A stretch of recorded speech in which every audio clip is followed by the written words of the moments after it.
Muy buenas tardes. Les saluda el doctor René Aparicio. Soy médico patólogo, parte del Departamento de Patología de la Facultad de Medicina de la UES. Yo me gradué también de la facultad de la UES ya hace muchos años y llevé las 12 comunitarias, así es que ánimo. Y en esta ocasión pues me toca darles la bienvenida al desarrollo del curso de Patología 1.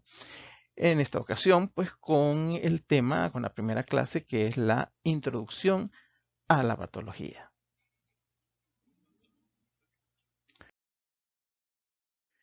Como objetivos particulares del tema, tenemos que, al finalizar esta clase, pues ustedes podrán describir a la patología como una rama de la medicina, así como la importancia que tiene la patología dentro de la práctica médica, además de comprender el valor del estudio de la patología dentro de la carrera que están cursando y su relación con las materias precedentes, con aquellas que están cursando en el mismo ciclo y con aquellas materias que van a cursar en los próximos años.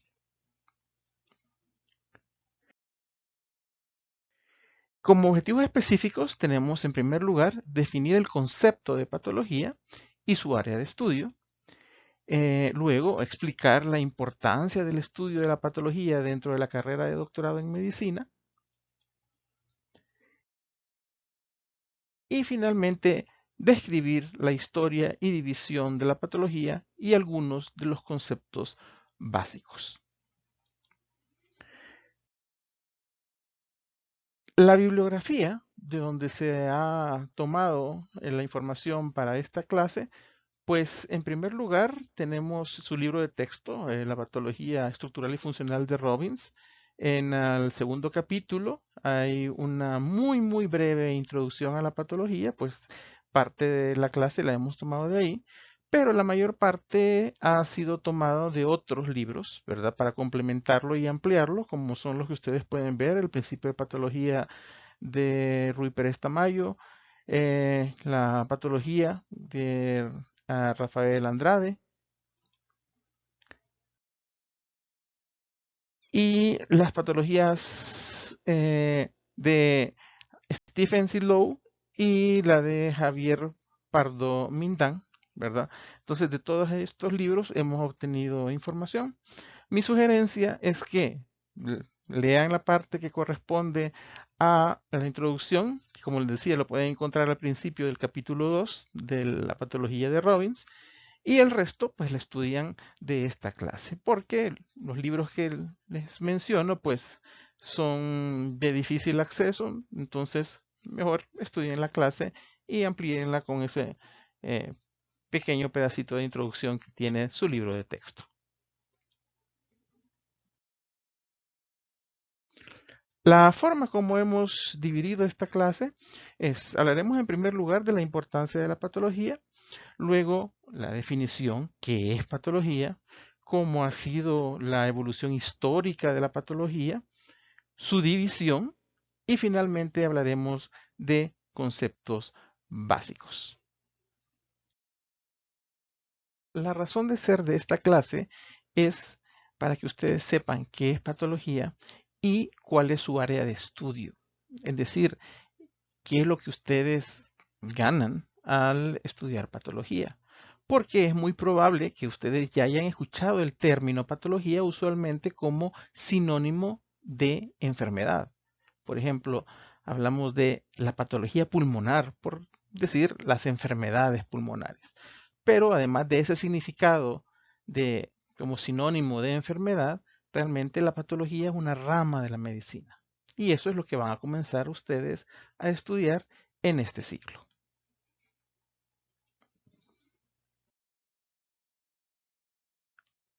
Entonces, lo que pretendemos es que al finalizar esta primera parte de la clase, ustedes nos puedan decir qué es la patología y sobre todo por qué es necesaria la patología dentro del estudio de la medicina.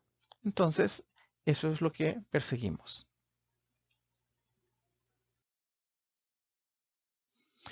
Y podríamos decir, así en sentido metafórico, que la patología es un puente, y de hecho así lo menciona la introducción, el prefacio de su libro de texto. Dice: la patología es un puente que está comunicando dos áreas. ¿Cuáles son esas dos áreas que comunica la patología?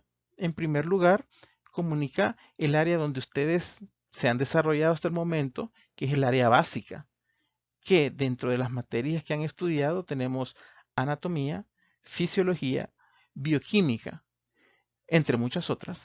Pero todas estas asignaturas tienen la característica común que estudian al organismo en su estado ideal, es decir, en forma normal o saludable.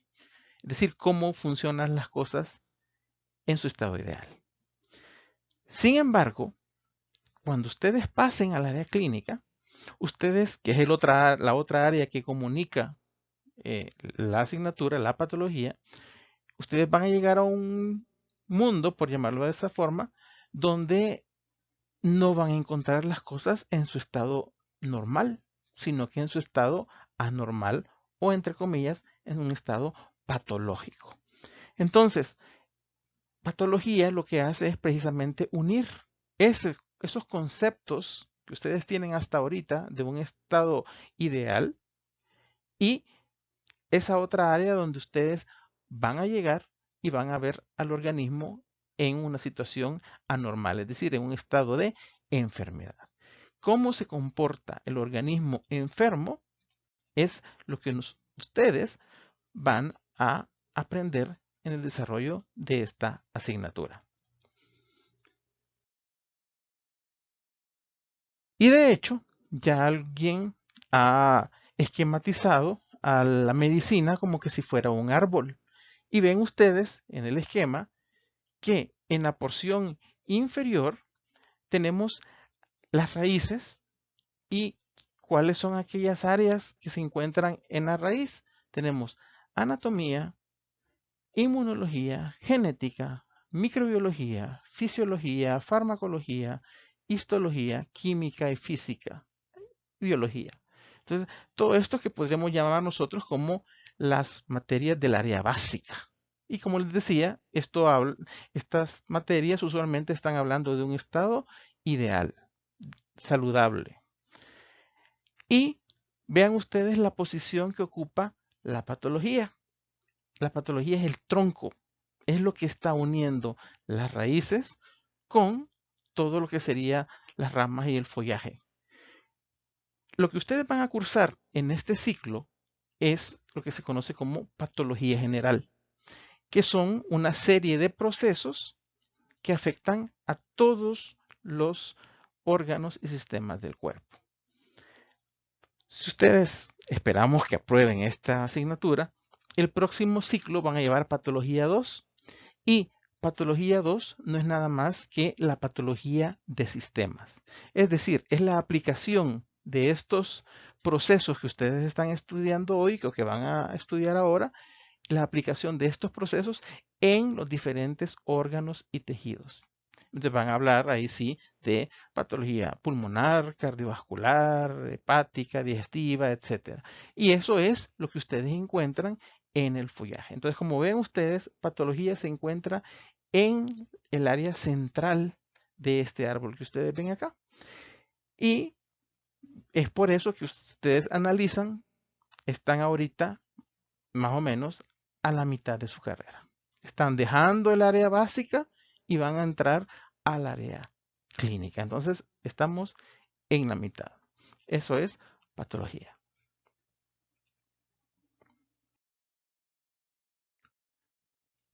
En esta asignatura, ustedes van a aprender muchos conceptos. Algunos de ellos son los que ustedes pueden ver en esta diapositiva. Estas palabras van a ser usadas, va a ser su nuevo lenguaje cuando ustedes estén en el área clínica, ¿verdad? Pero ¿dónde aprenden el significado de estas palabras? Lo aprenden aquí en patología. Es probable que ustedes ya hayan escuchado algunas palabras como atrofia, hiperplasia, hipertrofia, pero ¿dónde aprenden qué significan esas palabras? La aprenden aquí en patología. Y no solamente la palabra y su significado, sino que ya verán más adelante cómo van a aprender, además del concepto, van a aprender las causas, van a aprender la clasificación de estos diferentes trastornos que estamos viendo, ¿verdad? En fin, una serie de conocimientos que no se limitan solamente al muy concepto de estos procesos. ¿Eso dónde lo aprenden? Lo aprenden en patología. Entonces van a aprender un lenguaje que van a utilizar en el área clínica.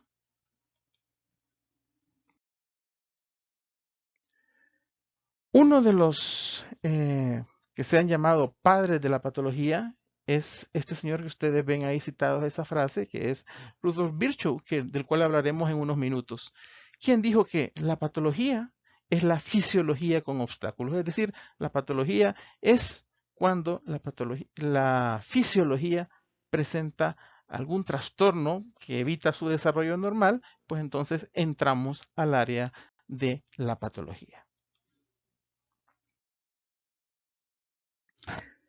¿Por qué es necesario estudiar patología? Además de lo que ya mencionábamos, de que es necesaria para que ustedes puedan continuar llevando otras asignaturas. Pero patología es necesaria porque ustedes, para poder tratar, para poder combatir una enfermedad, tienen que tener determinados conocimientos. Uno de ellos, ¿verdad?, tienen que conocer la enfermedad. La enfermedad, cualquiera de las enfermedades, ustedes tienen que saber qué es lo que la causa y sobre todo cómo se produce.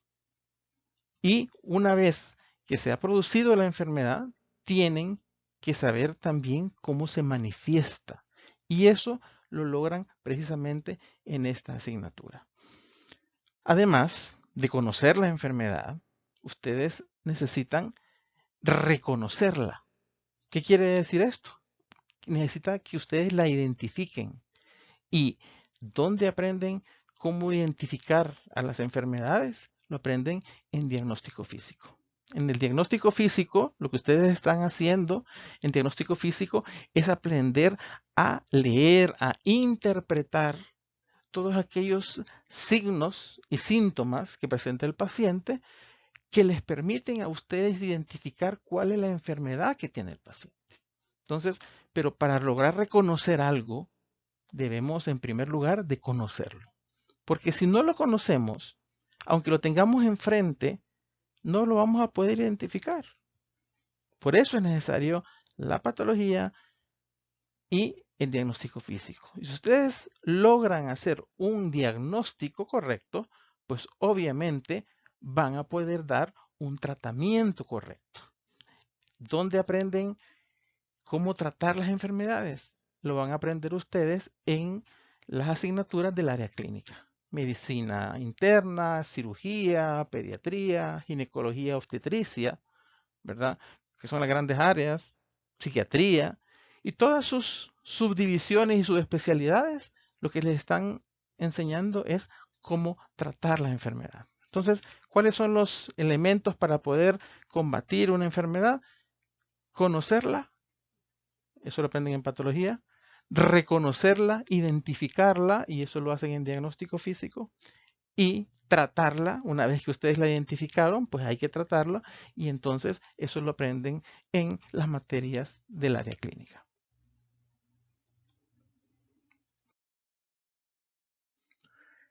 Y aquí tenemos una frase de Aristóteles que dice: no se puede desatar un nudo sin saber cómo está hecho. ¿Por qué? Porque si no sabemos cómo está hecho ese nudo y comenzamos a alar las cuerdas, ¿verdad? Así al azar, así probando para ver si así logramos aflojar el nudo, alguna vez en lugar de aflojarlo, lo podemos terminar apretando más. Y entonces ese nudo se va a volver prácticamente imposible de desatar. Entonces, por eso es que es necesario conocer cómo se produce la enfermedad.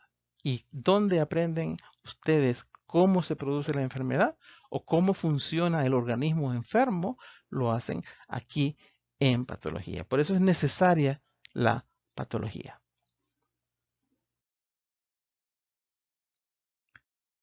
La medicina no es guayaba. Es decir, no decimos que no sea necesaria la memoria para estudiar patología. Obviamente que necesitamos la memoria para recordar dosis, etcétera. Pero necesitamos más que la memoria. No podemos limitarnos a memorizar cosas, ¿verdad? Conceptos vacíos. Entonces, tenemos que ir más allá de la memorización. ¿Qué es lo que tenemos que lograr? Tenemos que lograr integrar los conocimientos, comprender los procesos y desarrollar la capacidad de análisis. Ustedes se presentan ante un paciente, tienen que obtener información que sea necesaria para su diagnóstico. Entonces ustedes están llevando diagnóstico físico, están aprendiendo a hacer historias clínicas. Entonces saben de que uno en una historia clínica lo que hace es lograr captar, obtener información del paciente, ¿verdad? De forma que yo esta información la pueda analizar y pueda utilizar esa información para hacer un diagnóstico. Y posteriormente, pues, una vez obtenido un diagnóstico, vamos a darle un tratamiento. Entonces, dejemos de pensar que la medicina es sencillamente una serie de conocimientos que tenemos que memorizarlo. No, tenemos que ir más allá de la memorización. Tenemos que integrar conocimientos, tenemos que comprender procesos y tenemos que desarrollar la capacidad de análisis para llegar a un diagnóstico correcto.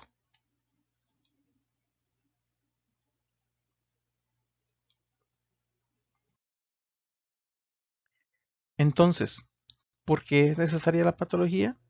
Pues en primer lugar, la patología brinda una base de conocimientos que capacitan al médico a desarrollar un pensamiento científico. Y vean que las palabras que están subrayadas y en rojo ahí es un pensamiento científico.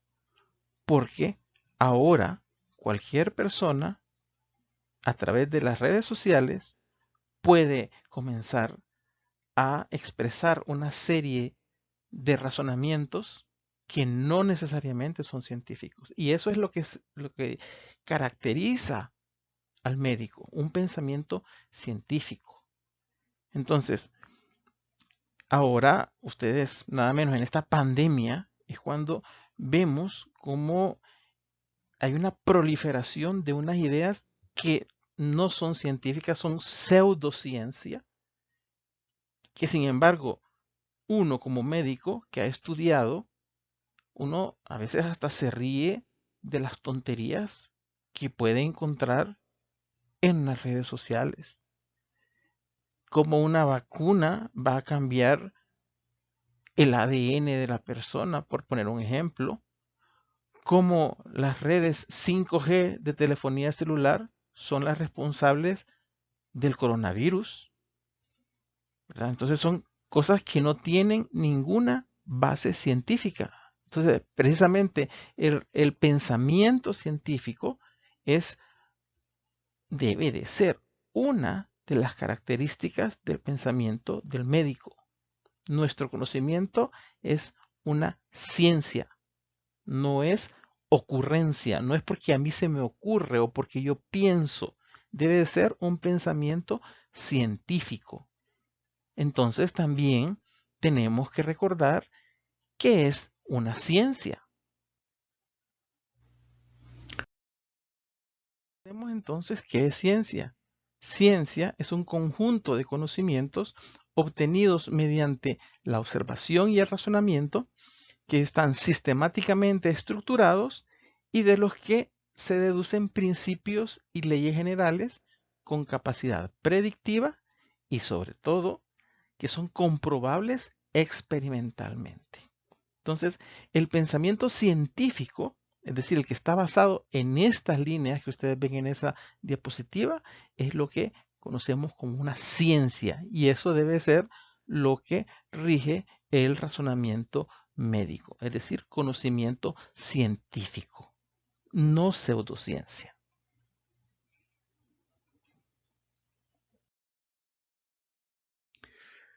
¿Por qué es necesaria la patología? Porque es fundamental que médicos y cirujanos comprendan en profundidad los procesos patológicos. Si los médicos comprenden estos procesos, entonces van a poder detectar y diagnosticar las enfermedades de un modo competente y riguroso. Vean que ahí otra vez la clave es la palabra comprender, ¿verdad? Es comprender, no sencillamente memorizar o conocer, es comprender. La anatomía patológica, que es el nombre que recibe en otras latitudes la patología, es un componente básico de la educación médica para todos los médicos y sirve para aumentar grandemente la destreza y la eficacia de todos ellos. Entonces, vean, es un componente básico de la educación médica.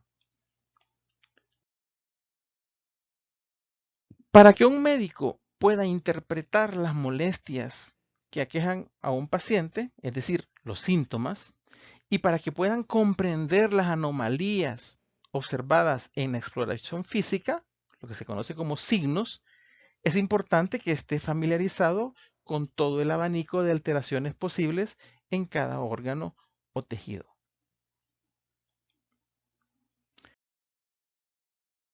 Si a ese conocimiento se añade el de las posibles causas de la alteración, podrá disponer análisis, exámenes, pruebas y en último extremo, pues podrá tratar la enfermedad.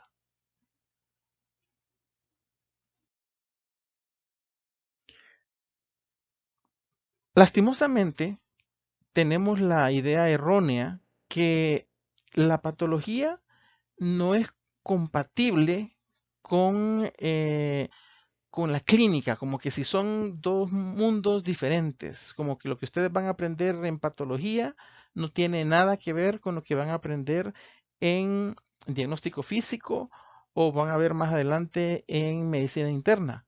Y eso es completamente errado, porque realmente la patología no debe ser una disciplina que está aislada del paciente vivo, sino que eh, se trata en realidad de un abordaje básico para comprender mejor la enfermedad. Y en ese sentido, la patología es la base de la medicina clínica, con sentido, ¿verdad? Entonces, desechemos esa idea de que un mundo es patología y otro mundo es el área clínica. No, realmente lo que ustedes ven en el área clínica es la manifestación de los procesos que ustedes están estudiando aquí en patología. Entonces, están viendo el mismo fenómeno, nada más que desde puntos de vista diferentes, pero ambos están interrelacionados.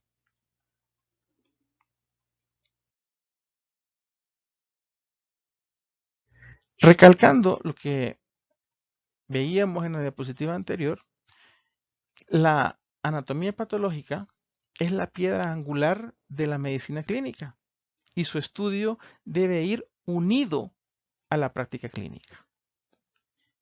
El conocimiento de las formas de presentación de las enfermedades constituye el cimiento de la capacidad del médico para diagnosticar, la cual se basa en la historia clínica y en la exploración física. Estos dos, saben ustedes, son principios básicos del diagnóstico clínico, la historia clínica y el examen físico.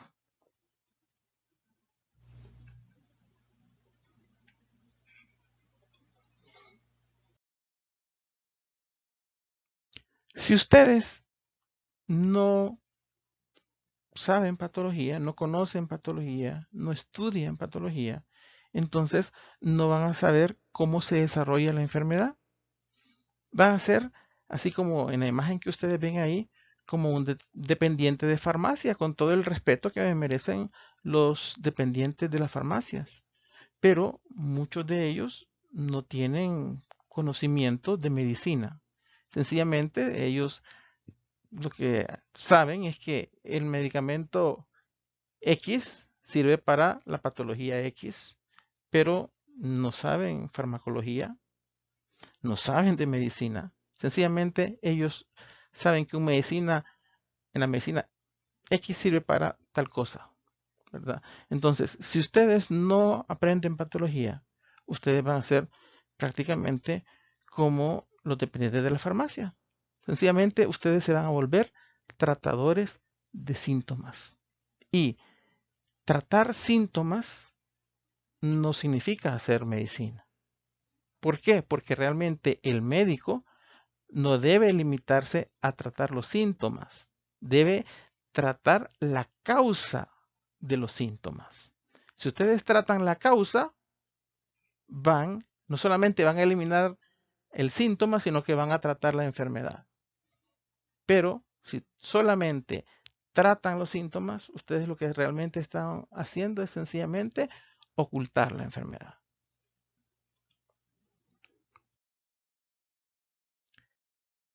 Y, por ejemplo, tenemos este caso. Vean ustedes, tienen ahí a una persona de la tercera edad en una cama. Tal vez le pueden observar ustedes que tiene oxígeno a través de bigotera. Está sentado en un ángulo mayor a 45 grados y si tiene oxígeno, pues muy probablemente este paciente lo que tiene es disnea, es decir, dificultad respiratoria.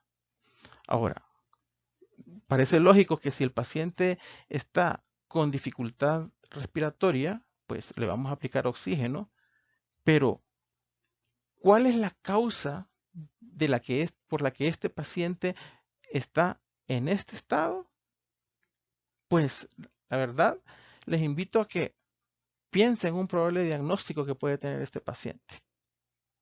Ya vamos a ver a continuación.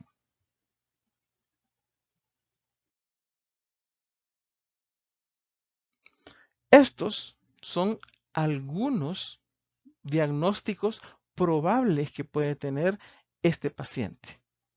Este paciente pudiera estar en esta situación porque tiene asma bronquial, o podría tener una neumonía, o podría ser que esté en este estado debido a una insuficiencia cardíaca, o puede ser un infarto agudo de miocardio, un edema pulmonar o un tromboembolismo pulmonar.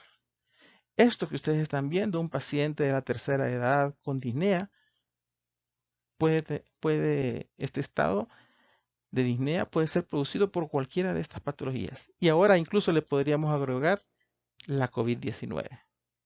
Entonces, ¿creen ustedes que tratando el síntoma de la disnea solamente con oxígeno estamos resolviendo cualquiera de estos problemas que tiene el paciente? No. Sencillamente estamos, entre comillas, mejorando un síntoma que es la disnea. Pero el oxígeno no le va a resolver el asma bronquial al paciente. Mucho menos le va a resolver una neumonía, un infarto, ¿verdad? Entonces, ahí es donde ustedes viene su razonamiento médico, que es un razonamiento científico, y gracias a lo que ustedes están ahorita estudiando en diagnóstico físico, ustedes pueden comenzar a investigar estos probables diagnósticos. Le ponen su estetoscopio y ustedes escuchan sibilancias y entonces pueden pensar en asma bronquial. Pero si al contrario, con el estetoscopio pues, ustedes le escuchan estertores, pues entonces van a pensar que eso es una neumonía. Por poner algún ejemplo. Entonces, ¿y se acuerdan cuando veíamos que para poder desatar un nudo teníamos que saber cómo estaba hecho?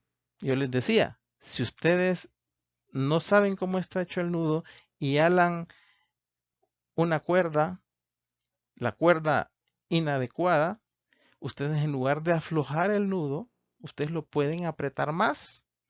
Entonces, imagínense que este paciente lo que tiene es un infarto agudo de miocardio y ustedes le dan tratamiento para asma bronquial con salbutamol, por ejemplo, que le va a provocar una taquicardia. ¿Ustedes creen que va a mejorar el infarto agudo de miocardio. Al contrario, van a hacer que ese corazón que ya tiene un riego sanguíneo inadecuado consuma más oxígeno y entonces están agravando la patología, están agravando el infarto agudo de miocardio. Entonces, por eso es la importancia de no tratar los síntomas como tal, sino buscar cuál es la causa de estos síntomas. Una vez que ustedes encuentran la causa, hacen un diagnóstico, por lo tanto, van a poder dar un tratamiento adecuado.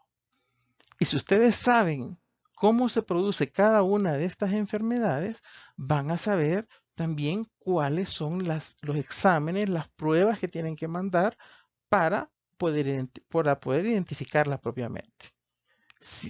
Si es una neumonía, pues le van a mandar por lo menos una radiografía de tórax y le van a mandar un hemograma, un leucograma para ver cómo están los glóbulos blancos. Si sospecha un infarto agudo de miocardio, le van a tomar un electrocardiograma. Le van a medir las enzimas cardíacas. Entonces, eso se logra, ese conocimiento, ¿verdad? Que cómo se desarrollan cada una de estas enfermedades, eso lo hacen aquí en patología. En diagnóstico físico aprenden a reconocerlo y en medicina interna van a saber cómo tratarlo y resolverlo, ¿verdad? Entonces, eso es lo que aprendemos aquí en patología.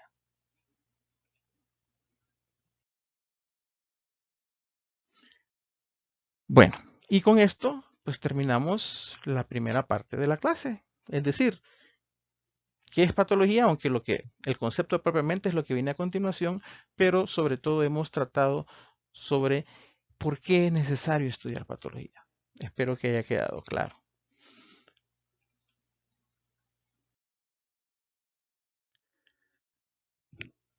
Haciendo un breve resumen acerca de los temas que ustedes van a ver en esta materia, en primer lugar estamos ahorita en una clase de introducción.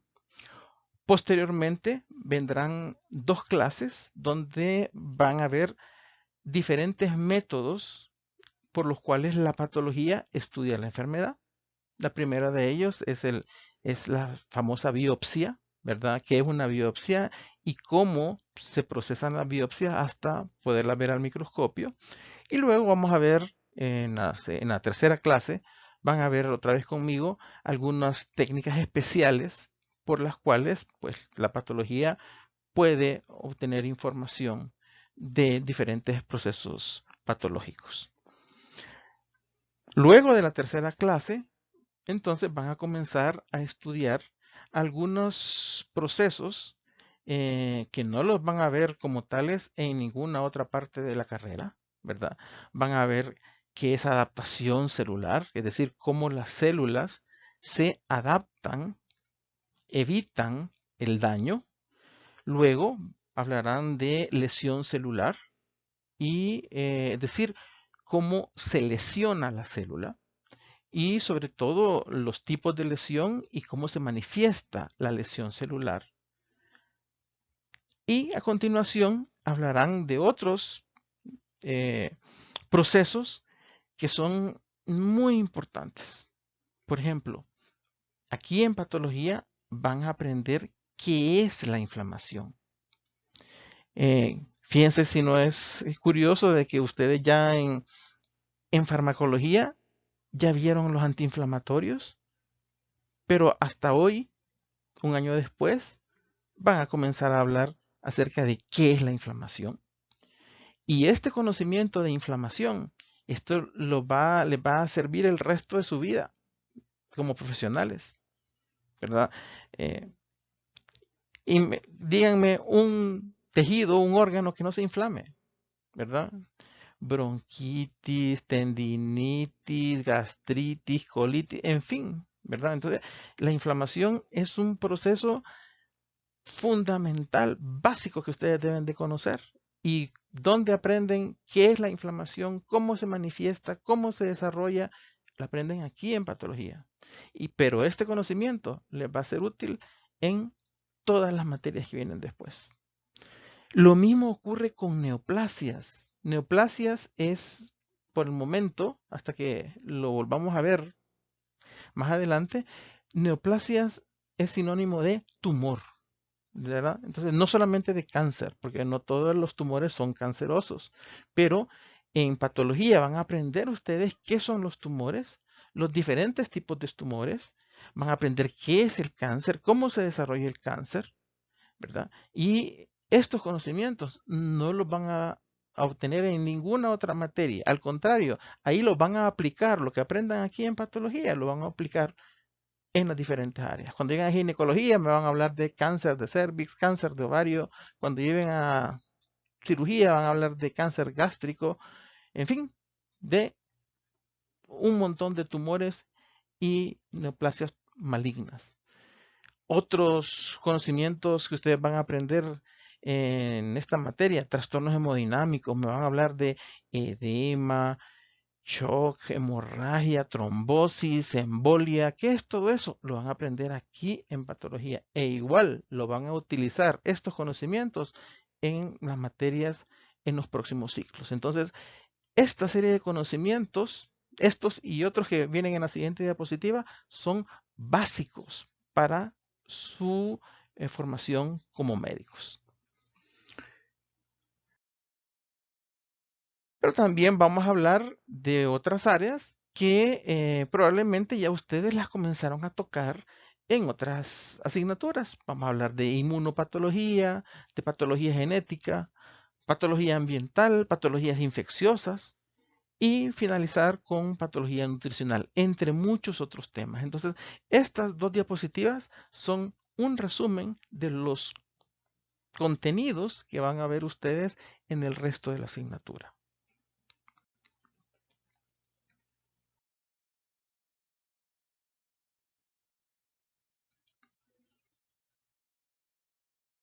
Y ahora sí, pasemos a la siguiente parte de la clase acerca del concepto de patología, porque hasta ahorita hemos hablado más que todo de la importancia de la patología, pero no tenemos todavía un concepto.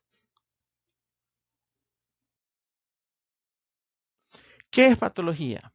Si nos vamos a la etimología, a las raíces, pues patología viene de dos raíces. Una que es patos, que es enfermedad o también llamada sufrimiento, ¿verdad?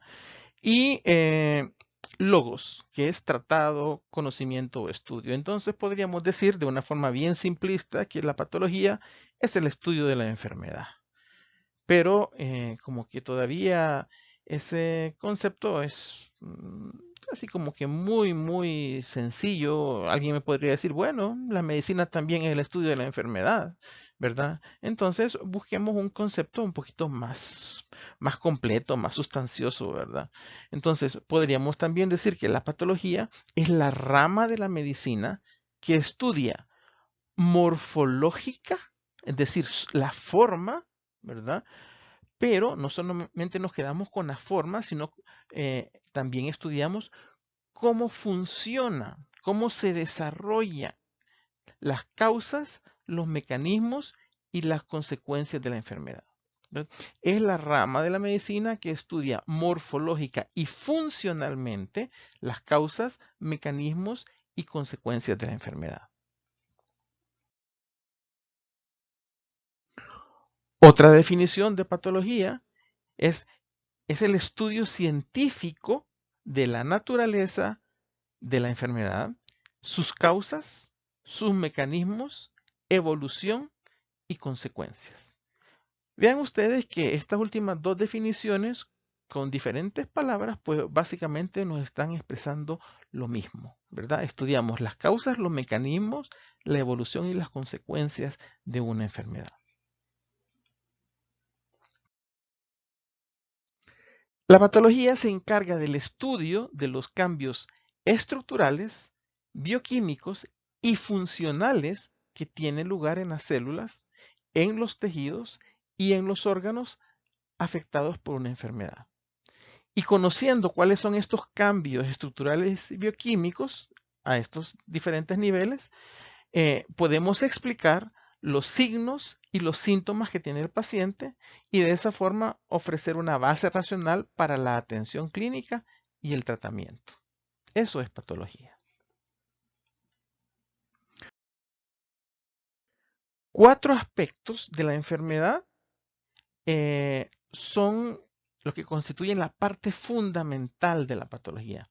Ya esto ustedes lo pueden ir sospechando de las definiciones anteriores. Entonces, a la patología le interesan básicamente 4 cosas de la enfermedad. Número 1, la causa. Es decir, ¿qué es lo que produce una enfermedad? ¿Cuál es el origen de una enfermedad? Es una de las cosas que estudia la patología. 1, la causa. 2, los mecanismos a través de los cuales se desarrolla la enfermedad. Es decir, cómo se desarrolla la enfermedad. Entonces, eso se conoce como patogenia. Y al final, en el área, en la parte de conceptos, vamos a definir mejor qué es la patogenia. Tercero, a la patología le interesan las alteraciones morfológicas. Morfológica significa la forma, las alteraciones en la forma que produce la enfermedad. Estas alteraciones morfológicas pueden ser a diferentes niveles, pueden ser ultraestructurales, pueden ser microscópicas o macroscópicas. Ya lo veremos más adelante cuál es la diferencia entre ellas. Y finalmente, cuáles son las consecuencias funcionales de esas alteraciones morfológicas. Es decir, esas alteraciones morfológicas, cómo se manifiestan clínicamente, ¿verdad? Las manifestaciones de las alteraciones morfológicas. Eso son las 4 cosas que constituyen el eje central de la patología. La causa, la patogenia, las alteraciones morfológicas y las consecuencias funcionales o manifestaciones clínicas de la enfermedad.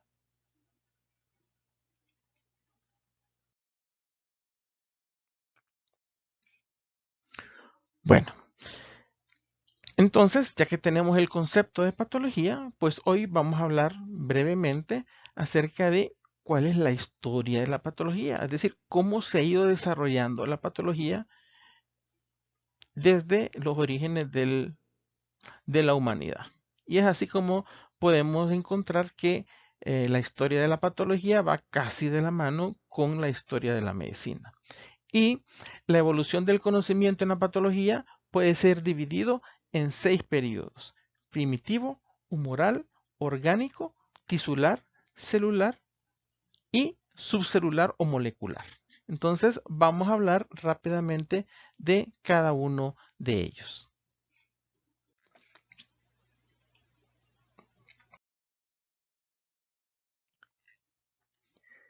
El primero es el periodo primitivo.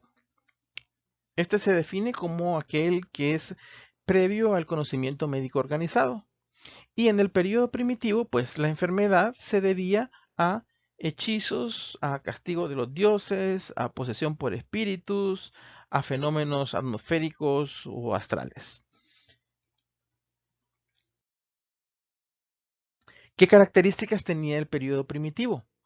La enfermedad era una sola, nada más que tenía diferentes manifestaciones que afectaban a diferentes partes del cuerpo, pero en general la enfermedad, entre comillas, era una sola. Y el tratamiento, pues, se basaba en ritos, en ofrendas, en sacrificios, ¿verdad? Que usualmente lo que buscaban era, entre comillas, congraciar al paciente con aquella deidad con la cual había caído en desgracia, ¿verdad?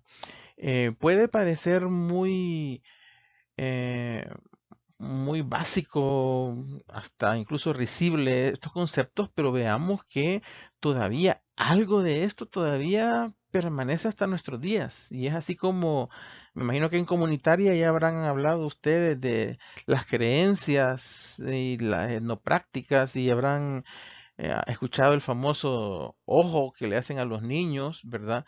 Eso, pues no deja de ser un remanente de ese periodo primitivo donde todavía eh, la enfermedad era causada por hechizos, ¿verdad? Como en el caso del ojo, ¿verdad? Entonces vean que todavía algo de eso persiste hasta nuestros días.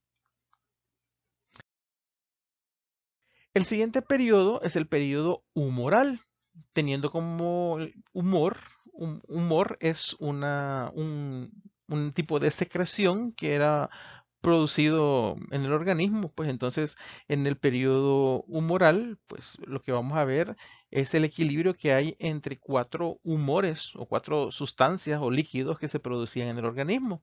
Abarca desde el comienzo del el conocimiento médico, ¿verdad? Hasta el Renacimiento. Y destacan como principales representantes de este periodo al padre de la medicina, Hipócrates, y a un médico romano, Claudio Galeno. Como ya decíamos, el periodo humoral se basaba en el equilibrio de cuatro humores. ¿Cuáles eran estos cuatro humores o cuatro líquidos, fluidos producidos por el organismo?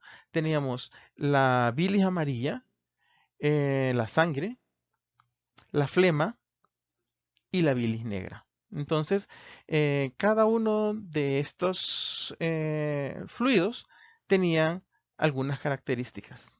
Por ejemplo, la bilis amarilla se asociaba con el calor y con lo seco, ¿verdad? Entonces, la bilis amarilla era caliente y seca. La sangre, por el contrario, era húmeda y era caliente. La flema era húmeda y fría. Y la bilis negra era seca y fría. Y a su vez, cada uno de estos fluidos, ¿verdad? Que de estos humores se asociaba con un elemento, ¿verdad? La bilis amarilla se asociaba con el fuego, la sangre con el aire, la flema con el agua y la bilis negra con la tierra. Entonces, la salud o enfermedad estaba dada por el equilibrio de estos cuatro humores. Mientras estos humores estuvieran en equilibrio, la persona se iba a considerar que estaba sana. Pero cuando había un desequilibrio, ya sea porque había un exceso o una disminución de alguno de estos cuatro humores, entonces ese desequilibrio se manifestaba como enfermedad. Ya decíamos, los principales representantes de este periodo, pues Hipócrates, que vivió entre 460 y 377 a.C. En Grecia, y el otro pues Claudio Galeno en Roma entre el 131 y el 203 después de Cristo. Y nos puede parecer muy también risible esta teoría humoral. Sin embargo, hay que reconocerle una cosa. En primer lugar, que se da un avance con respecto al periodo anterior, porque ya reconocemos que no hay una sola enfermedad, sino que hay varias enfermedades, ¿verdad?, que afectan a los humores. Y la otra cosa es que, aunque parezca muy básico, es ya un intento de explicar el desarrollo de las enfermedades. Ya no nos quedamos solo con que la persona sufre, entre comillas, un hechizo, algo que es ajeno a ella y sencillamente es un receptor pasivo de la enfermedad, por llamarlo así, sino que se comienza a tratar de buscar una explicación a las diferentes enfermedades. Pero la otra característica importante del periodo humoral es que se comienza a tomar como base en la medicina a la observación clínica, acompañada del examen físico del paciente. Entonces, y eso, ¿verdad? Es lo que permitía establecer un diagnóstico. Y eso ustedes que están llevando diagnóstico físico no me dejarán mentir que hasta el día de hoy les siguen diciendo a ustedes que la base de la medicina es la observación clínica y el examen físico. Con eso obtienen gran parte del diagnóstico de un paciente, ¿verdad? Observación clínica y examen físico. Y como ustedes ven ahí, esto ya tiene más de 2000 años y esto continúa siendo una parte fundamental de la medicina. Observación clínica y examen físico.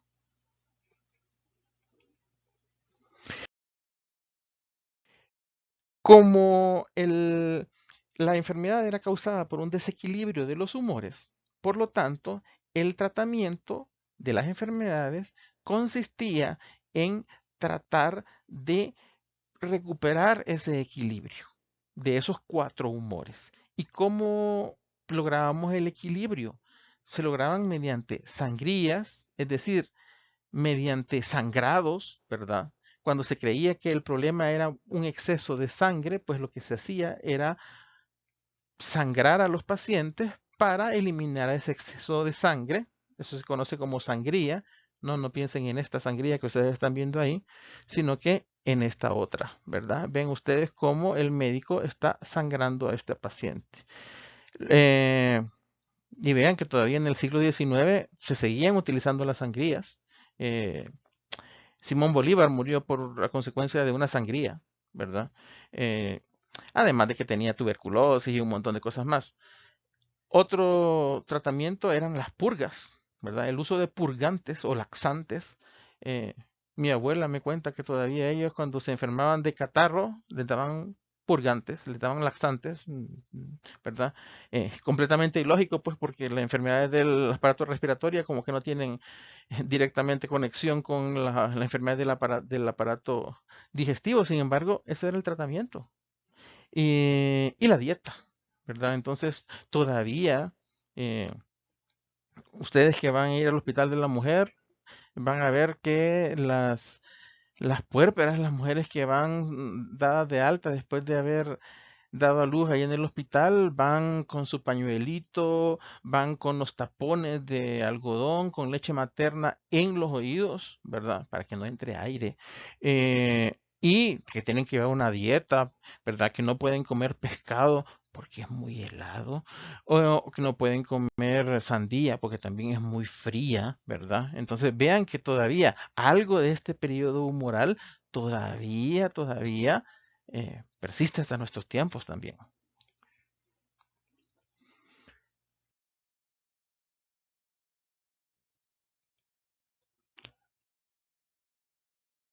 Luego pasamos al periodo orgánico.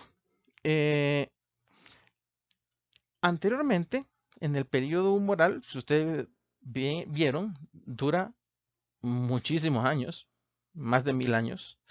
Y esto se debe en parte a que estábamos en la Edad Media, donde el cuerpo humano era un templo y no podía ser profanado, explorado, ¿verdad?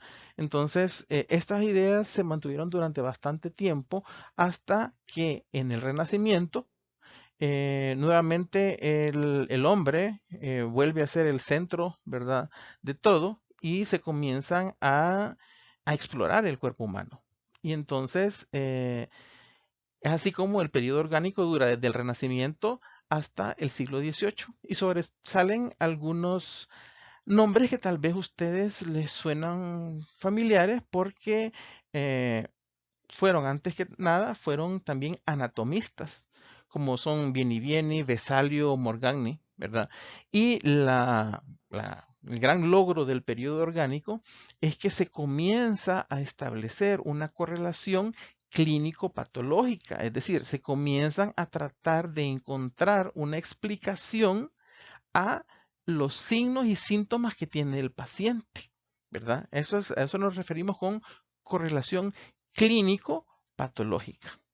Y como les decía, ya en el Renacimiento, pues nuevamente el ser humano es el centro de todo y entonces comienzan a haber disección de cadáveres y se comienzan a realizar las primeras autopsias. Entonces se comienza a buscar ya en el cuerpo las causas de los síntomas que tienen los pacientes. Entonces, por eso es que es en este periodo donde se inicia la correlación clínico-patológica.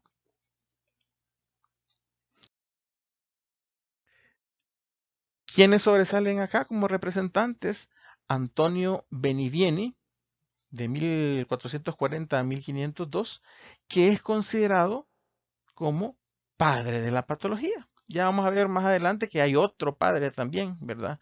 No sé quién era la madre, pero padres como que abundan. Entonces, y Antonio Beniviene se le considera el padre de la patología porque es quien comienza la correlación clínico-patológica. El otro representante es Giovanni Battista Morgagni, que vivió entre 1682 y 1771. Este señor publicó este libro que ustedes ven acá y en el cual tenía más de 300 autopsias, ¿verdad? Detalladas acerca de diferentes patologías. Entonces, todo un logro en la época.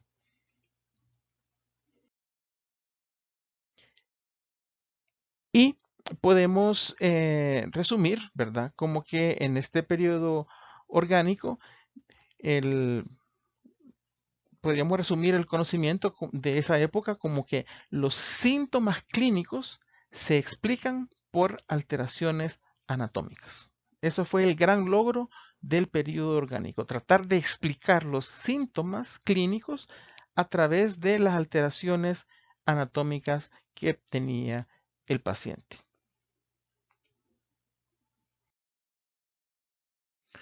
Posteriormente pasamos al periodo tisular, ¿verdad? Este va desde el siglo XVIII hasta el siglo XIX y comienza con Bichat, quien estableció que los órganos están constituidos por tejidos. Por eso se llama tisular, ¿verdad? En relación a los tejidos. Y destacan como representantes Malpighi y Van Leeuwenhoek. Anteriormente, ¿verdad? Antes del siglo XVIII, todavía no habían microscopios. Por lo tanto, el conocimiento estaba limitado a aquello que se podía observar con el ojo desnudo, ¿verdad? Entonces, era básicamente todo era macroscópico. Los cambios eran los que se miraban en los órganos, por eso se llama periodo orgánico.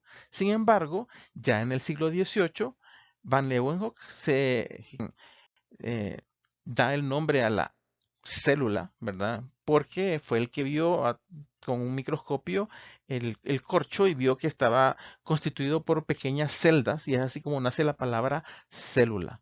Entonces, ya ahí es un gran avance porque ya no estamos limitados a la visión del ojo, sino que ya podemos ver cosas que incluso están más allá del ojo, que ya son a niveles microscópicos.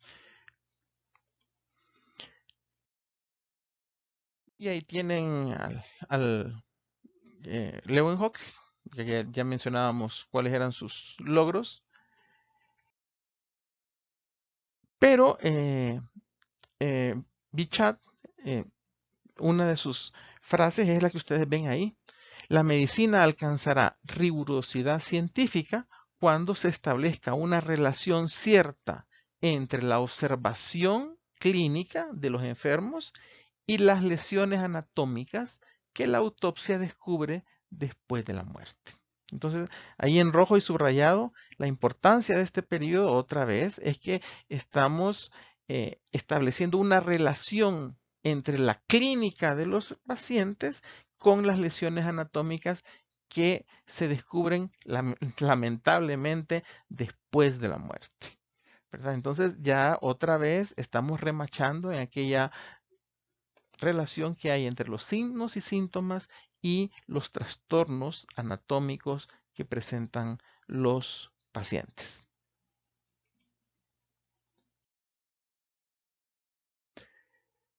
Y luego pasamos al periodo celular. Ya aquí estamos en el siglo XIX y en el periodo celular inicia con el mejoramiento de la construcción de los microscopios y ya aquí podemos no solamente ver tejidos, sino que podemos ver células.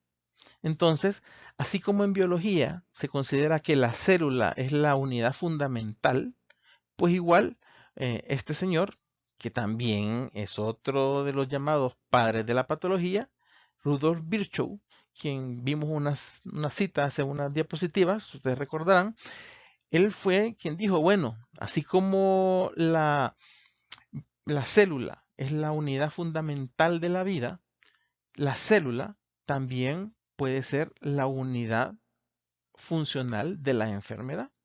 Entonces, se considera a la célula no solamente como la unidad funcional, sino también como la unidad patológica de la enfermedad. Es decir, en pocas palabras, Virchow, con su teoría celular, lo que estaba diciendo es que la enfermedad comienza en las células y luego afecta a tejidos y luego a órganos y luego al organismo. Esa es la teoría celular de la enfermedad. Y el principal representante de este periodo es Rudolf Virchow.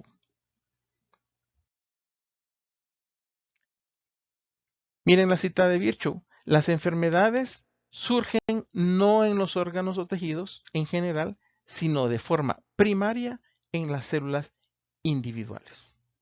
Rudolf Virchow, patólogo alemán, 1821-1902. Entonces, de hecho, se considera que todavía esta teoría celular sigue teniendo vigencia en nuestros días. ¿Por qué? Alguien me podría decir, pero mire, ahora ya vamos mucho más allá de las células, ya podemos hablar de moléculas, ¿verdad? Pero una molécula ya no se considera que es vida, ¿verdad? La unidad básica de la vida continúa siendo la célula. Entonces, es por eso que algunos consideran que todavía esto que dijo Rudolf Virchow sigue teniendo vigencia en nuestros días. Y finalmente llegamos al periodo en el cual nos encontramos actualmente. Inicia a mediados del siglo XX con el invento del microscopio electrónico y continúa hasta nuestros días con el desciframiento del código genético, la biología molecular y el futuro de la medicina, que es la ingeniería genética. Entonces, aquí pueden ver ustedes un cuadro resumen acerca de cómo ha sido la evolución de la patología y que es la misma evolución de la medicina, porque la patología evoluciona de la mano con la medicina. Ven como en el periodo humoral, pues tenemos a Hipócrates y Galeno, que ¿cuál fue el aporte que dio este periodo? La etiología, el buscar una causa y tratar de buscar mecanismos por los cuales se desarrollaba la enfermedad. Y luego, pues, vino Benivieni con la correlación clínico-anatómica, Morgagni con la patología orgánica, Bichat con la patología tisular y finalmente Rudolf Virchow con la patología celular.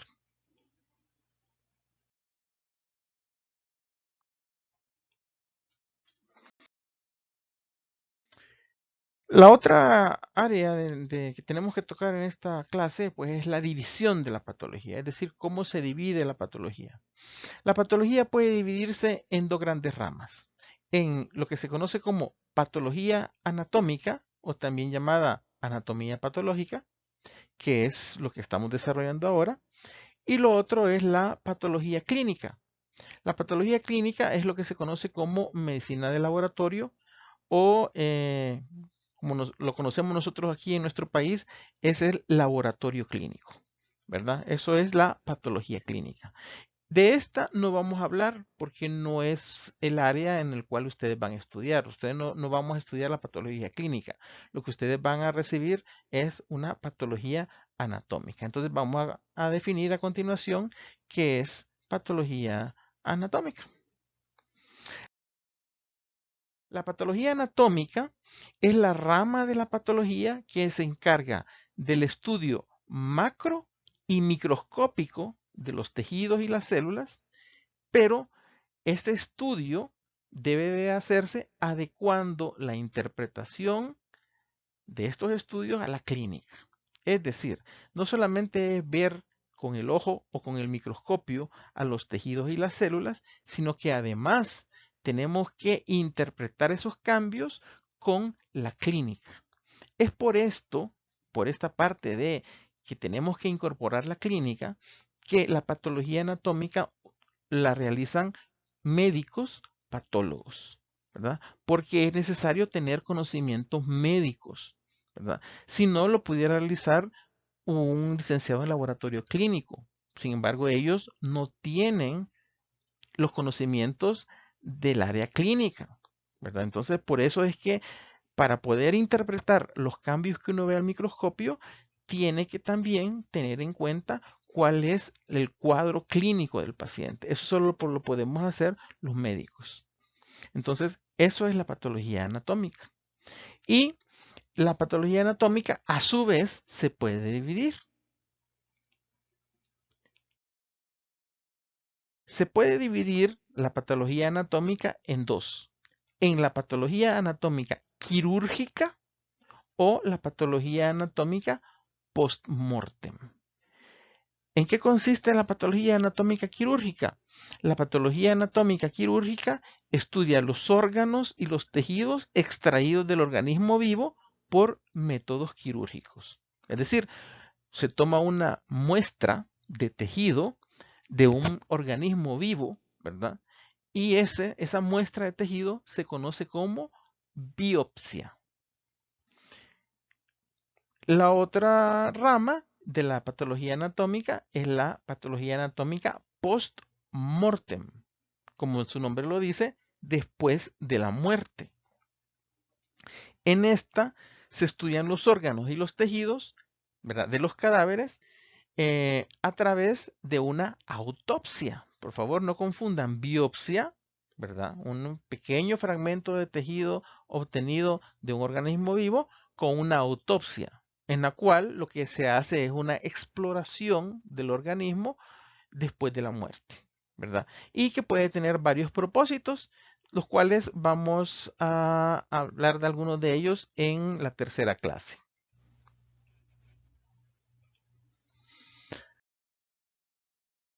De acuerdo al material que estudia, la patología anatómica o anatomía patológica, como ustedes la quieran llamar, se puede dividir en histopatología y en citopatología.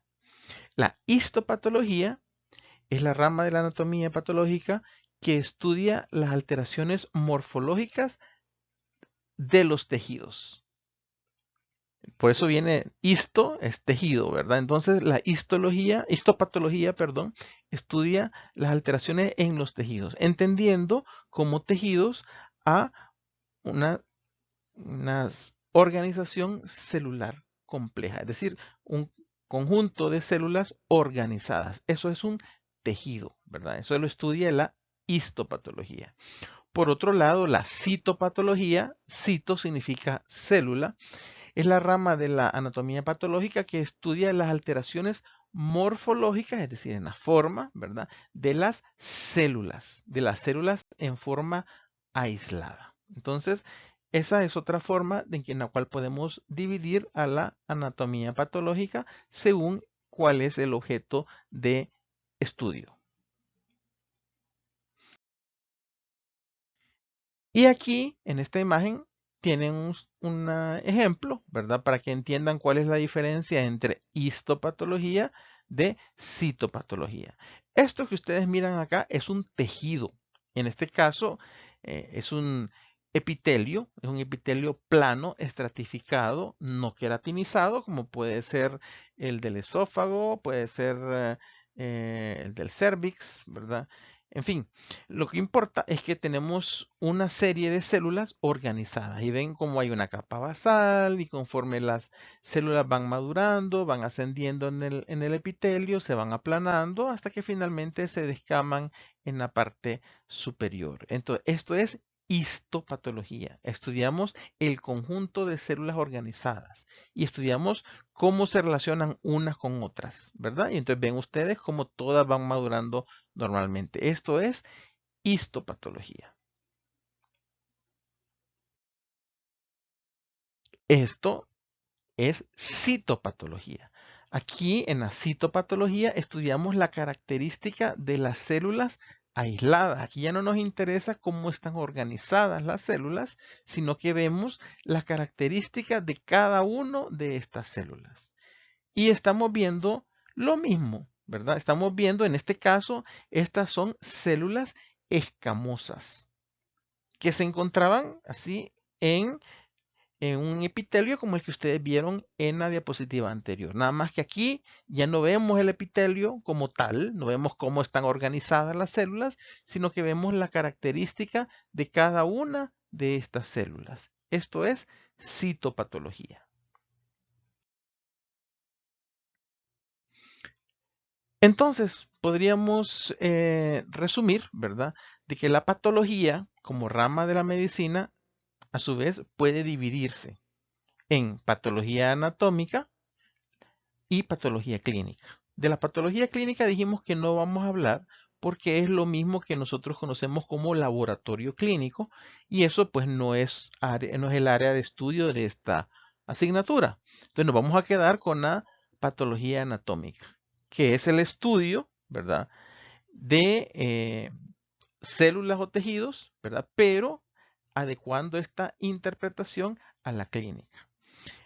A su vez, pues la patología anatómica, según lo que estudie, si estudia tejidos, la podemos dividir en histopatología y si estudia células, la podemos dividir en citopatología.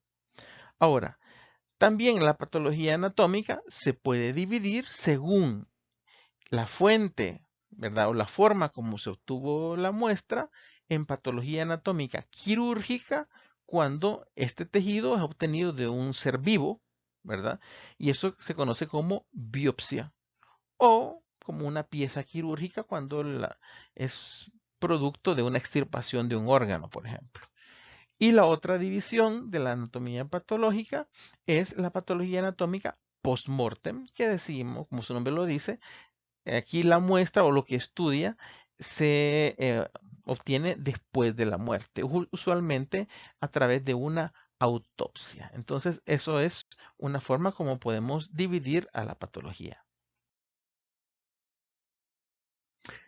Pero también podemos dividir a la patología según su campo de estudio. Y es así como podemos hablar de patología general, que es esto, la patología 1, que ustedes van a ver, este ciclo, es patología general, porque estudia las reacciones básicas de las células y de los tejidos ante los estímulos injuriantes que producen las enfermedades. Eso lo van a ver en patología general. El próximo ciclo, primero Dios, ¿verdad? Si pasan esta materia, que espero que así sea, entonces lo que vamos a ver van a ser patología de sistemas. Vamos a ver estas mismas reacciones básicas, las vamos a ver aplicadas en las células y los tejidos y órganos de los diferentes sistemas. Entonces, aquí en la patología general, ustedes van a ver, ya veíamos algunos temas, lesión celular, adaptación celular, eh, neoplasias, trastornos hemodinámicos, etc. En cambio, en la patología de sistemas, ya van a ver estos trastornos mencionados anteriormente, pero ya aplicados y ya vamos a ver patología pulmonar, patología cardiovascular, patología endocrina, etcétera. Es decir, aplicado todo lo anterior en los diferentes sistemas. Y puede haber también patología especializada, es decir, ya patología enfocada hacia áreas específicas de conocimiento, algunas veces incluso hacia áreas no relacionadas directamente con la medicina. Y es así como puede haber patología epidemiológica, patología ecológica, patología forense. O paleontológica, experimental, comparada, etcétera. Esta obviamente no va dentro de su formación. Si acaso la excepción va a ser la patología forense, que ustedes conocen como medicina forense, que lo van a ver ya cuando estén en sexto año. Entonces aquí tienen ustedes pues más o menos un esquema de cómo eh, se divide la patología, ya decíamos, en patología general y los diferentes temas, lesión celular, trastornos adaptativos, inflamación, etcétera. Esto lo van a ver este ciclo. La patología de sistemas, que van a ver el próximo ciclo, pues ya es la patología aplicada a sistema cardiovascular, respiratorio, digestivo, genitourinario, etcétera. Y la patología especializada, que ustedes no la van a ver, excepto van a ver patología forense cuando vean medicina forense en sexto año.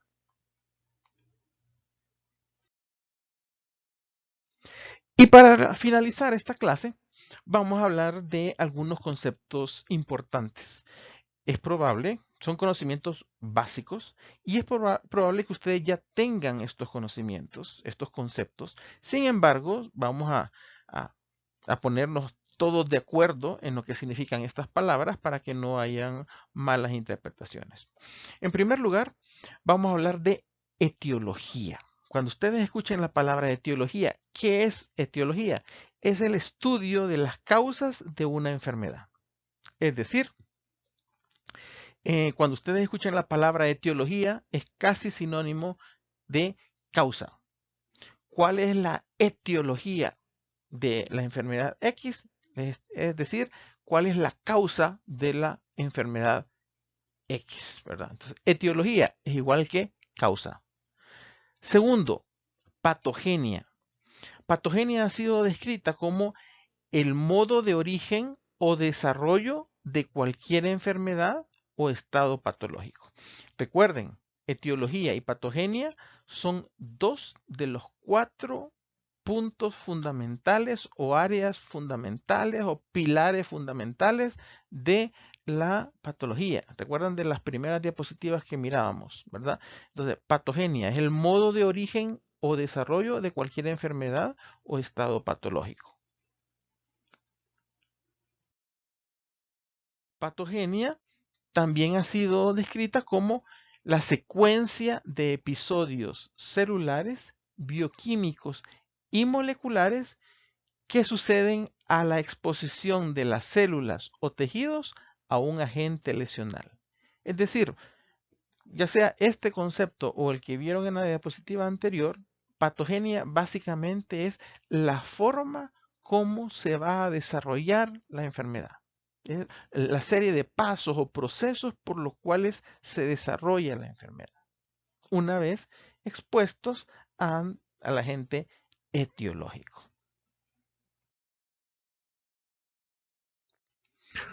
Otro de los pilares fundamentales de la patología es la morfología, los cambios morfológicos. Y cuando hablamos de morfología, tenemos que hablar que morfología, decíamos, es la forma o la estructura de un organismo, de un órgano, de una parte o de un tejido específico. Eso es morfología, es decir, la forma. Y la morfología puede ser a 3 niveles. Importante porque cuando se les pregunta, eh, ya sea en los laboratorios o en los parciales, muchas veces se les pregunta por morfología o macroscópica o microscópica o ultraestructural. Entonces, veamos cuál es la diferencia. La morfología macroscópica es aquella visible a simple vista, es decir, ustedes no necesitan ningún aparato especial para poder ver. Sencillamente con su ojo lo que ustedes pueden ver, eso se considera que es macroscópico. Ustedes ya llevaron anatomía macroscópica, entonces ya saben qué es eso.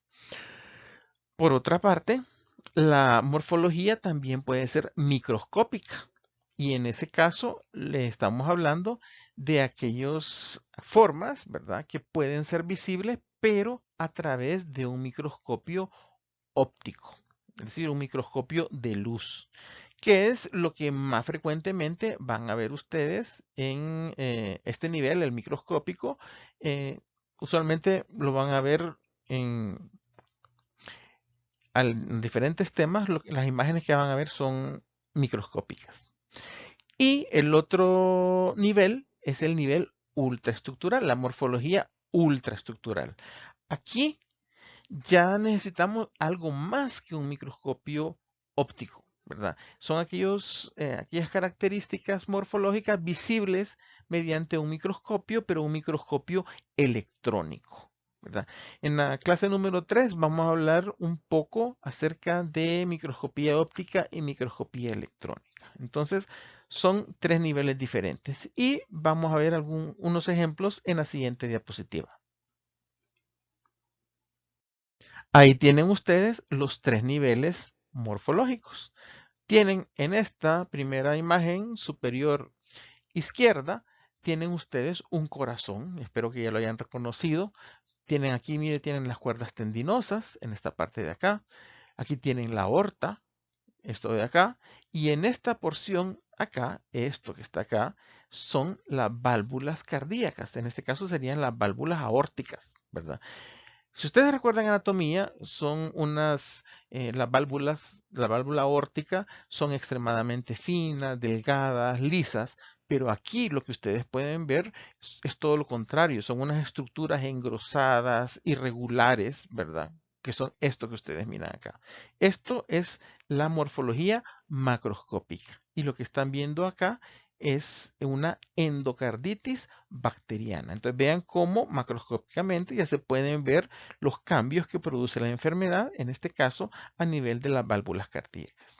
Ahora, ¿se imaginan ustedes cómo va a ser el funcionamiento de estas válvulas? Obviamente que no van a funcionar como lo hacen normalmente. Por lo tanto, aquí podemos tener problemas de soplos, ¿verdad? En cuanto a las manifestaciones, podemos tener insuficiencia valvular, es decir, que la sangre que salió a la aorta durante la sístole, durante la diástole, puede regresar porque sencillamente, como se imaginarán, estas válvulas ya no cierran herméticamente como lo hacen cuando son normales y por lo tanto la sangre puede regresar al ventrículo. Eso se llama insuficiencia valvular, ¿verdad?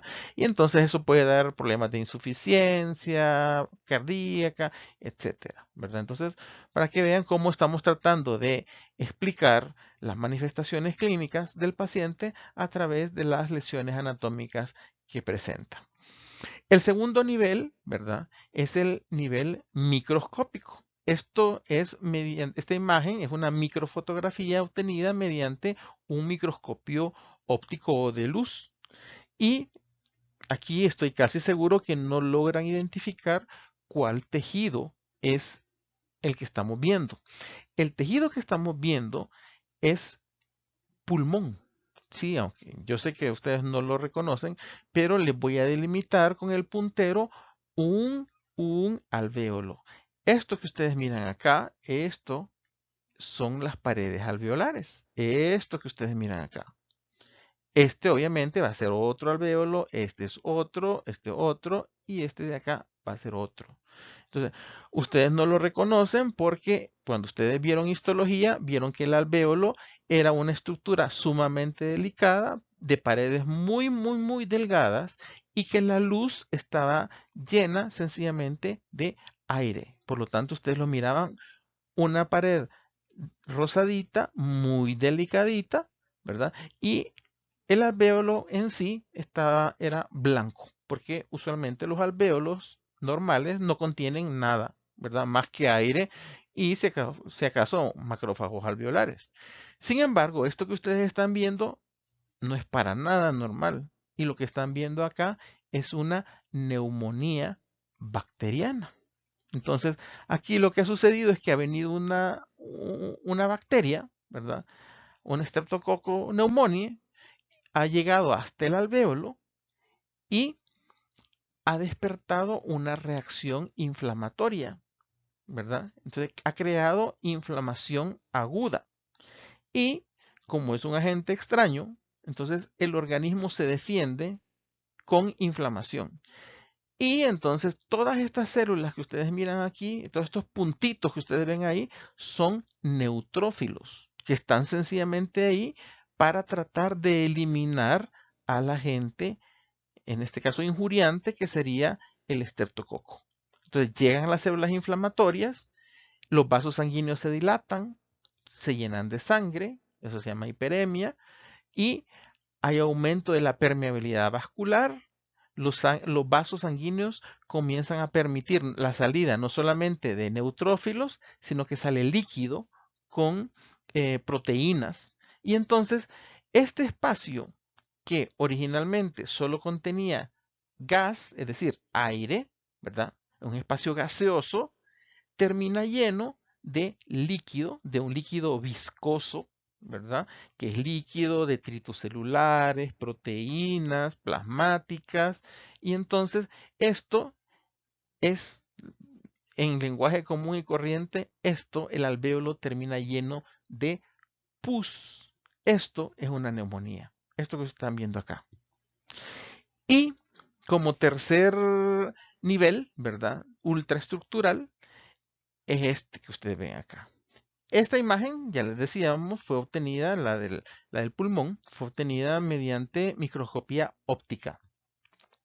Pero los cambios morfológicos, la morfología ultraestructural, ahí es necesario un microscopio electrónico. El microscopio electrónico tiene una resolución muchísimo mayor que la del microscopio óptico. Por lo tanto, mientras aquí uno de estos puntitos es un neutrófilo, esto, para que se orienten qué es lo que están viendo, estos están viendo un vaso sanguíneo dentro de un glomérulo renal.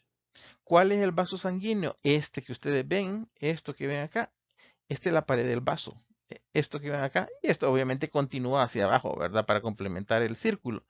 Ahora, dentro del lumen de la luz del vaso sanguíneo, ven ustedes a dos eritrocitos. Este es uno, ¿verdad? Este que está acá, y este otro es otro. Y encima, ¿verdad? Por fuera del vaso sanguíneo, ven ustedes que hay una célula. Estas células son los famosos podocitos que están en el alvéolo, perdón, en el glomérulo renal. Entonces, el podocito tiene una serie de proyecciones, ¿verdad? Que son pedicelos que se van ubicando sobre la superficie del vaso sanguíneo dentro del glomérulo. En esta patología, lo que sucede es que estos pedicelos del podocito se van a fusionar. Ven ustedes cómo comienza acá y se continúa por todo esto hasta acá, ¿verdad? Esta es una enfermedad que se mira en niños, que produce una cosa que se llama síndrome nefrótico y ha sido llamada como enfermedad de cambios mínimos. Se le llamaba enfermedad de cambios mínimos porque si ustedes ven este glomérulo, lo pudieran ver ustedes con microscopía óptica, prácticamente no verían ninguna anormalidad. Con microscopía óptica parece normal, pero, y por eso se le llamaba enfermedad de cambios mínimos, porque estos niños presentaban síndrome nefrótico. Ahorita solo vamos a decir de que el síndrome nefrótico es una patología en la cual hay una pérdida de proteínas a través de la orina, ¿verdad? Entonces, y que en este caso estaba dada por esa lesión a nivel de los pedicelos. Entonces, para que vean ustedes cómo la ultraestructura todavía con ella podemos ver con un microscopio electrónico, podemos ver cosas que no podemos ver con un microscopio óptico, ¿verdad? Entonces, esto es patología ultraestructural. Luego, el otro concepto importante, pues ya vimos que es morfología. Pues en patología, además de la etiología, la patogenia, las otras cosas que nos interesan son los cambios morfológicos.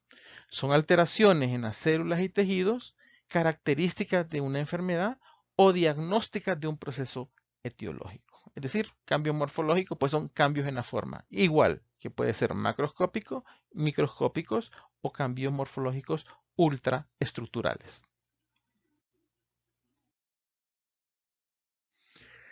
Otros conceptos importantes.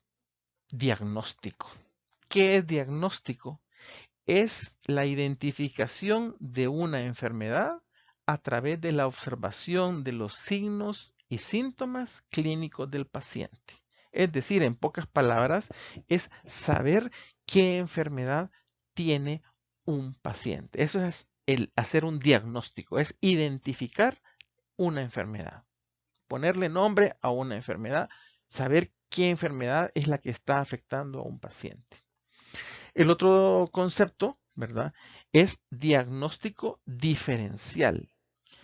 Cuando ustedes presenten sus historias clínicas, ¿verdad? Les van a, en medicina interna, ¿verdad? Les van a decir que por favor den un diagnóstico y un diagnóstico diferencial. ¿Qué es diagnóstico diferencial?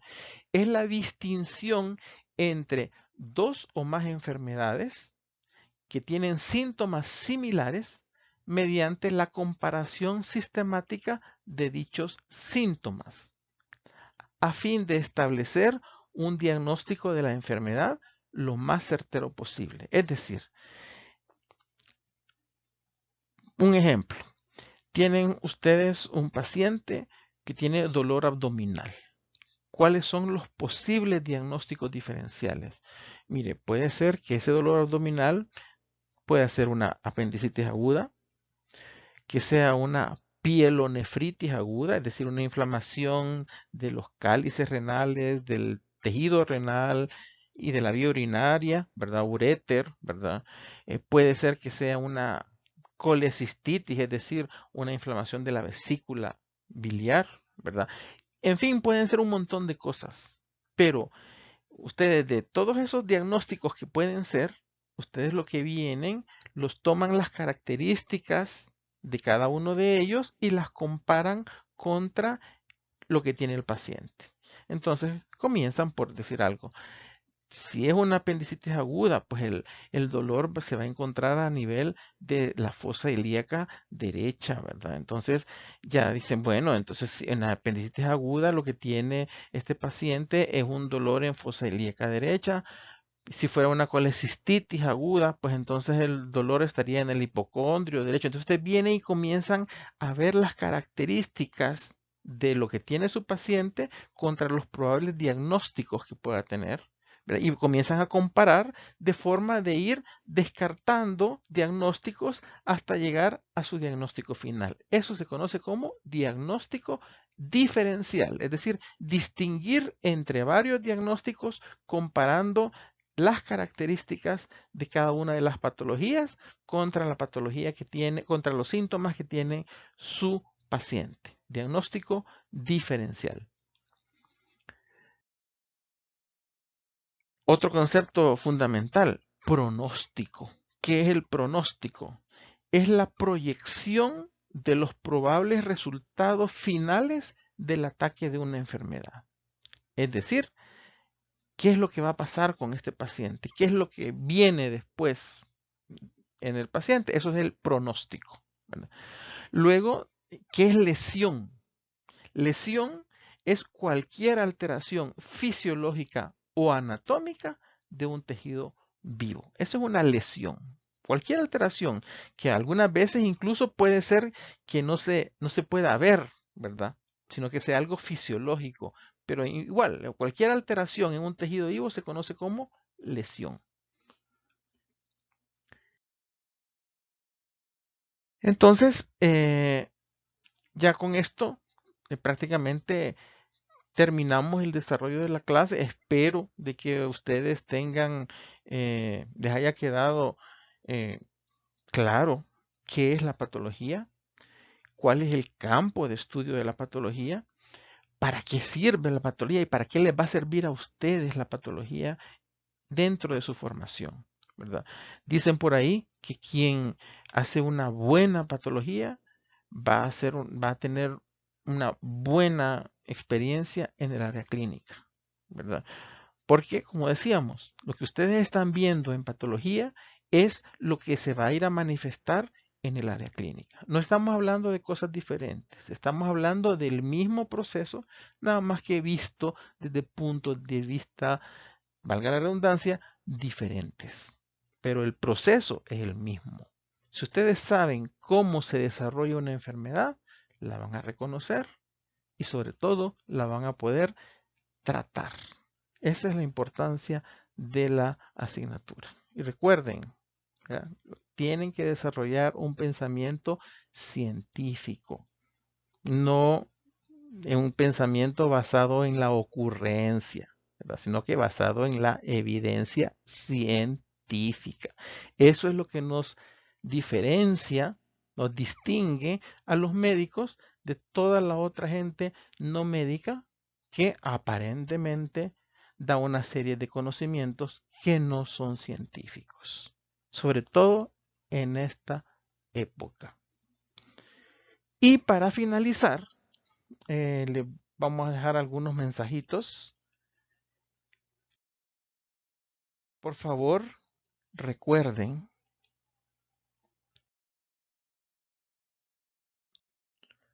que la patología es más que tratar con cadáveres. Tradicionalmente a los patólogos se nos asocia con que nosotros solamente hacemos autopsias o solamente diagnosticamos en cadáveres, ¿verdad? Después de la autopsia. Y no es así. La mayor parte de los colegas que les van a dar clase a ustedes, trabajamos en hospitales y trabajamos con material obtenido de pacientes vivos para hacer diagnósticos en pacientes vivos que les van a servir para su adecuado tratamiento. Entonces, pensar que nosotros los patólogos solamente tratamos con muertos o solamente hacemos autopsias o ese es todo nuestro trabajo, no, están equivocados. La mayor parte de nosotros, la mayor parte del tiempo, eh, estamos ayudando y diagnosticando en pacientes vivos para su adecuado tratamiento.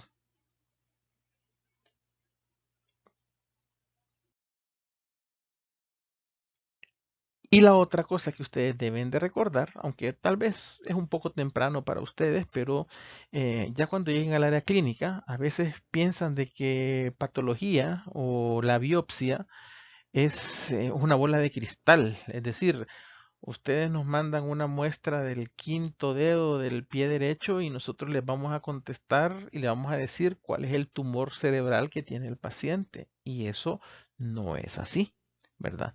O que nosotros sencillamente no necesitamos nada más que un microscopio para hacer diagnóstico. Y eso tampoco es así. Acaban de ver ustedes cuál es el concepto de anatomía patológica. Y anatomía patológica es la interpretación de los hallazgos microscópicos y macroscópicos, pero a la luz de de la información clínica que tiene el paciente. Entonces nosotros, como nosotros somos médicos, los patólogos, nosotros necesitamos hacer que lo que estamos viendo al microscopio sea explicable de acuerdo a la información clínica que ustedes como clínicos nos van a dar. Entonces, no es cierto que ustedes nos van a mandar una biopsia y no nos van a dar información y nosotros vamos a darles un diagnóstico correcto o certero. Nosotros para hacer nuestra interpretación necesitamos información clínica, que es la que ustedes nos van a proporcionar, ¿verdad? Así que quitémonos también esa idea, ¿verdad? Que el microscopio lo es todo. No, el microscopio no sirve de nada si ustedes no nos dan información clínica para interpretar lo que estamos viendo. Bueno, espero que hayan quedado claras las cosas y nos vemos en la clase número 3. Ha sido un gusto. Muchas gracias por su atención.